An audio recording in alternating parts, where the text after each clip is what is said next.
Hello everyone. इस question में अपन को क्या दे रखा है कि एक रिलेशन डिफाइन कर रखा है सेट ए पे। तो अपने पास सेट ए टू ए एक रिलेशन डिफाइन है। उस रिलेशन को बताना है कि सिमेट्रिक होगा, रिफ्लेक्सिव होगा या ट्रांजिटिव होगा। तो देखो पहले रिफ्लेक्सिव की बात करें। रिफ्लेक्सिव के लिए हमें पता है कि A comma A should belongs to that relation.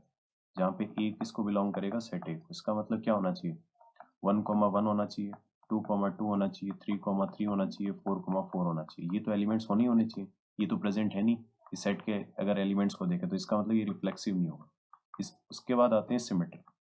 Symmetric relation के लिए क्या होता है कि if A comma B belongs to R, then B comma A should also belongs to R. ये होता है। तो अपन क्या करते हैं, इसके एलिमेंट्स को उठाते हैं। पहला एलिमेंट है 1 3, तो इसका मतलब क्या होना चाहिए, 3 1 भी होना चाहिए।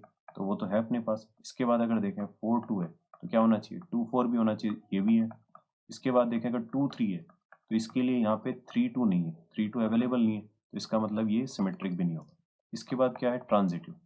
ट्रांजिटिव की बात करें तो अपन को पता है कि अगर ए कॉमा बी आर को बिलोंग कर रहा है, रिलेशन को बिलोंग कर रहा है, और बी कॉमा सी रिलेशन को बिलोंग कर रहा है, इसका मतलब ये होना चाहिए कि ordered pair A comma C also belongs to R इस रिलेशन को बिलोंग करेगा। क्या ऐसा है?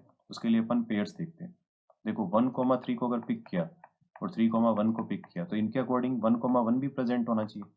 लेकिन 1,1 प्रेजेंट नहीं है। ऐसा कोई भी एलिमेंट ऑर्डर्ड पेयर नहीं है अपने पास में। इसका मतलब ये ट्रांजिटिव भी नहीं होगा। तो ना ही रिफ्लेक्सिव है, ना ही सिमेट्रिक है, ना ही ट्रांजिटिव है। ठीक है।